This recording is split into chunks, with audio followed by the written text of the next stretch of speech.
Episode 16, The Collapse. The silence that had followed Milo's triumph didn't last. A low, bone-deep rumble began to vibrate through the silver floor of the Galactic Academy. Milo's newfound peace was shattered by a sharp jolt as the walls groaned under an invisible pressure. High above, the crystalline ceiling of the Grand Hall began to spiderweb with cracks, reflecting a sky that was turning a sickly, bruised purple. Milo ran to the large viewing ports, his heart hammering against his ribs. Outside, the majesty of the cosmos was failing. Stars that had burned for eons began to blink out like dying candles. A nearby gas giant, once a beautiful swirl of oranges and golds, was literally peeling apart, its atmosphere trailing into the dark like tattered silk. The very fabric of space seemed to be fraying at the edges. "Milo, alert! Priority red 0. A familiar, high-pitched voice laden with static cut through the roar of the quakes. Zippy came tumbling through a shower of falling plaster and sparking wires. The little robot wasn't his usual cheerful self. His chassis was scorched, and his primary lens was flickering with a frantic, rhythmic red light that signaled a total system emergency. Milo lunged forward and caught the trembling robot in his arms. "Zippy, what's happening? Is the Academy under attack?" He looked around as the gravity stabilizers finally failed, making his feet feel lighter than feathers. The ground beneath them wasn't just shaking anymore. It was beginning to dissolve into glowing pixels of light and ancient dust. "Not an attack, Milo," Zippy whirred, his internal fans roaring as he tried to process the impossible data. "It's the great recalibration. My sensors indicate the universe is. It's resetting. The old laws of physics are being rewritten. Everything we know is being pulled back into the great spark to start over. The cycle is ending." Milo felt a cold wave of terror, but then he felt the warmth in his chest, the steady, golden light of fuzz he had just discovered. He wasn't just a witness to this disaster, he was a part of the universe itself. "You mean everything will be gone?" he asked, his voice trembling but his eyes staying fixed on the swirling chaos. "Earth, the Academy, you." A massive pillar of ancient starstone toppled nearby, crashing through the holographic maps of the classroom. The air smelled of ozone and ancient dust.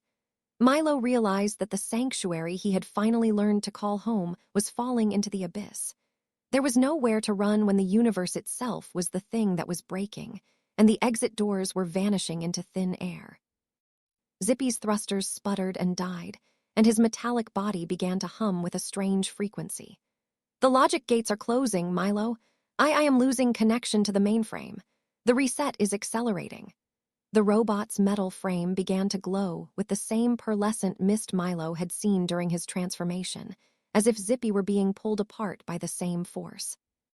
The roaring sound grew deafening, then suddenly everything went silent. The Academy was gone. The stars were gone. There was only Milo, Zippy, and a vast, empty canvas of shimmering white light that stretched on forever. "It's not the end," Milo whispered, sensing the incredible potential in the stillness. He looked at Zippy and then out at the void. "It's a blank page." Episode 17, The Choice. The white void was not empty for long. As Milo and Zippy floated in the shimmering silence, the mist began to coalesce, forming the spectral, translucent outlines of the Galactic Academy.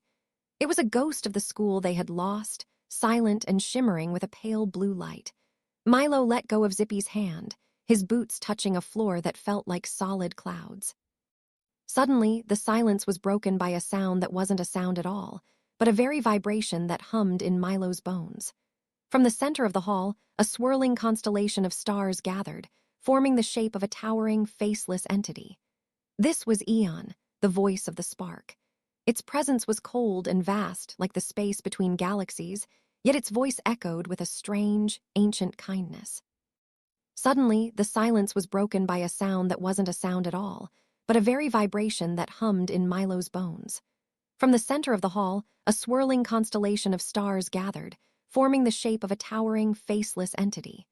This was Eon, the voice of the spark. Its presence was cold and vast, like the space between galaxies, yet its voice echoed with a strange, ancient kindness. To Milo's left, a portal shimmered into existence. Inside, he saw a sight that made his heart ache with a sudden, sharp longing. He saw his house on Earth, the green grass of the backyard, and the warm glow of the kitchen window. He could almost smell the rain on the pavement and hear his mother's voice calling him for dinner. It was his old life, safe and familiar. To his right, a second portal opened.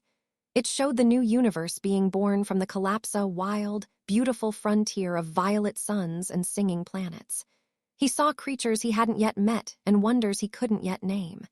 This was the world he had grown to love, a place where he wasn't just a boy, but a guardian of the light. Earth, the new universe. If you return to Earth, Eon whispered, you will forget the stars. You will be a boy again with your family and your home. But the new world will remain cold and unguided. If you stay to lead the new galaxy, Earth will be a memory you can never revisit. Your old life will be lost to you forever. Milo turned to Eon, his voice small in the vastness of the hall. But why me? I'm just a student.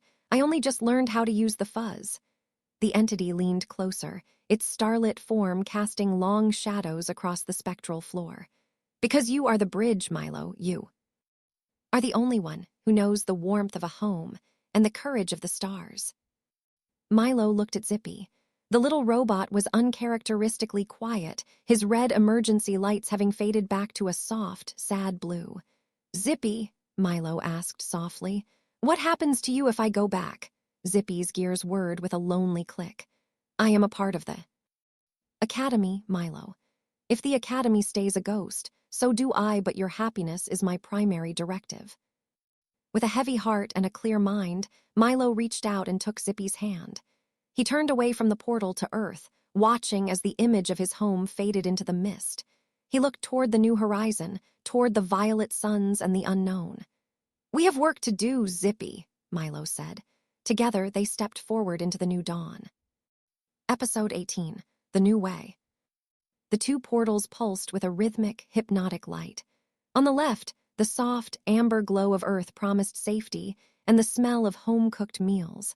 On the right, the vibrant, violet swirl of the new galaxy offered a future of endless discovery. Milo stood at the center, his heart heavy with the impossible weight of the choice. Eon, the voice of the spark, loomed over the scene like a mountain made of constellations. The moment is here, Milo, the entity vibrated. The bridge must have an end. Choose the comfort of your origins or the glory of the unknown. There is no middle ground. In the laws of the universe. POTRL to Earth. Milo looked at the portal to Earth. He saw the swing set in his backyard and the bicycle leaning against the porch. He could almost feel the cool grass under his feet. This was where he belonged, wasn't it? But as he watched, the image felt thin, like a memory that was already. He turned to Zippy. The little robot was standing perfectly still, his blue eye light dimming. Zippy didn't offer advice. He simply waited. Milo realized that if he stepped through the door to Earth, the Zippy he knew, the brave, quirky friend who had saved him a dozen times, would vanish into the mists of a forgotten dream. Zippy, Milo whispered, I can't leave you, but I can't leave them either. Zippy's gears clicked softly. The directives of the heart are often illogical, Milo, but they are the only ones that truly matter. I will be content with whatever you decide. Milo looked back at Eon. A sudden, defiant spark ignited in his eyes. He didn't see two choices anymore. He saw a cage. You said I am the bridge, Eon, Milo said, his voice growing stronger. But a bridge doesn't just stand on one side. It holds both sides together. I choose a new way, Milo shouted. Instead of walking toward either portal, he closed his eyes and focused on the golden light of fuzz deep within him. He thought of his mother's hug and the roar of a starship engine. He realized they were both part of who he was. Suddenly, a massive explosion of light erupted from Milo's chest. It wasn't the gold of the Academy or the violet of the stars. It was a pure, shimmering white that filled the entire void. The light stretched out like glowing vines, reaching for both portals at the same time. The spectral halls of the Academy dissolved into a new reality, a world where the stars were just a doorstep away from home. Milo took Zippy's hand and stepped forward into the sunlit garden that led to the universe. Come on, Zippy, Milo smiled. We have a whole new world to explore. Episode 19, Becoming More. The garden was silent, a beautiful blend of Earth's green grass and the shimmering, violet flowers of the new galaxy. Milo sat on a bench, but he felt a strange humming beneath his skin. It wasn't the hum of a machine or the beat of a heart. It was the vibration of the entire universe, singing a song only he could hear. Zippy rolled over, his metallic wheels crunching softly on the glowing pebbles. "Milo, your internal temperature is stable, but your luminosity is off the charts," the robot chirped, his blue eye flickering with concern. Milo looked up, and for a moment, Zippy didn't see a boy. He saw a reflection of 1,000 suns. "I feel big, Zippy," Milo whispered. He stood up, and as he did, his feet didn't seem to touch the grass anymore. The golden light of fuzz, which had always lived in his heart, was no longer staying inside. It was spilling out, turning his skin into a map of shimmering constellations. Zippy reached out a mechanical claw, trying to steady his friend. But as his cold metal touched Milo's arm, it didn't feel like skin or fabric. It felt like warmth, like the first rays of a summer morning. "Milo, you are changing," Zippy said, his voice processors whirring in awe. Milo closed his eyes, and suddenly he wasn't just in the garden. He was everywhere. He felt the slow, rhythmic breath of the sleeping forests on Earth. He felt the tectonic plates of distant moons grinding together. He felt the joy of a child laughing in a kitchen and the loneliness of a star drifting in the void. "I can see them, Zippy," Milo said, his voice echoing like a choir. "I can see everyone. I'm not just the bridge between two worlds anymore. I'm the thread that connects everything." He reached out, and his fingers left trails of pure, brilliant light in the air, weaving patterns of light that Zippy had never seen. Zippy backed away, not out of fear, but to witness the majesty of it. Milo was no longer a boy in a spacesuit. He was a pillar of pure, radiant energy.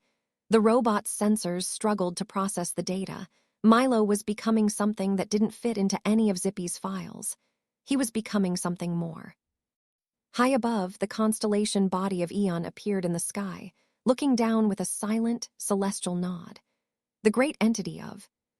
The spark didn't speak, but Milo felt the message. The bridge has become the path.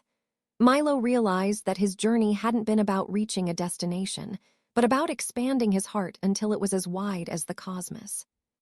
"The universe is so much bigger than we thought, Zippy," Milo said, his voice a gentle melody. "And we are a part of every bit of it." Zippy looked at his friend, then at the sky where the stars seemed closer than ever. Together, the boy of light and the little robot turned toward the horizon, ready for a journey that would never truly end. Episode 20, The Final Lesson. The garden of shimmering flowers faded, replaced by a brightness that had no end. There were no walls, no floors, and no sky, just a vast, infinite stretch of pure, brilliant white. Milo stood in the center of it, his body still glowing with the starlight of the entire cosmos. Beside him, Zippy's wheels hummed quietly, the only sound in the deep silence. A figure shimmered into existence ahead of them. It was Kairos, the teacher of time, wrapped in robes that looked like shifting sand and starlit silk. He didn't walk so much as move through the moments. Kairos looked at Milo with eyes that had seen the birth of galaxies and the falling of every autumn leaf. "You have traveled far, Bridgewalker," Kairos said softly. Milo stepped forward, the light within him pulsing. "I've learned about my fear, my courage, and the weight of the worlds," Milo said. "I'm ready for the last secret. What is the power I need to save the path? What help can you give me for what comes next?" Kairos smiled, a gentle, ancient expression that held no sorrow and no rush. Zippy whirred, his sensors clicking as he tried to find a horizon or a GPS coordinate. "Master Kairos, my database indicates we are currently in a non-spatial dimension," Zippy chirped. "Milo requires a directive to proceed. His energy levels are high, but he needs a map." Zippy looked at Milo, his blue eye flickering with his version of loyalty. Kairos shook his head slowly. "There is no map, little spark, and there is no more power to give." He looked back at Milo, his voice like the hum of a distant sun. "The lesson is not about what you can do or what you can take. In this place, there is no help coming from the outside. There is only you." "Then what do I do?" Milo asked, his voice echoing in the void. Kairos leaned in close, his presence feeling like a warm breeze. The final lesson, Milo, is simple. You do not need to do anything. You do not need to be a bridge or a hero or a star. You simply need to be. Milo looked at Zippy, then back at the teacher. He tried to think of a plan. He tried to remember all the lessons about kindness and strength, but Kairos just watched him, waiting. Zippy stayed still, his wheels locked, watching his friend with a silent, mechanical patience. The white space seemed to grow even brighter, pressing in on Milo's thoughts. Milo took a breath. He stopped trying to see the future or fix the past. He let go of the need to be more. He stood in the white silence and just felt the error, the lack of it. He felt the vibration of his own heart. Just be, he whispered to himself. He stopped waiting for the next thing to happen and realized he was already there. Kairos began to fade, his work finished. Milo opened his eyes and they were clear and bright. He reached out and tapped Zippy's head. I'm ready now, Zippy, Milo said. They didn't need a map or a hidden power. They had everything they needed just by being together, right where they were. Together, they turned to face the white light, ready to walk back into the world.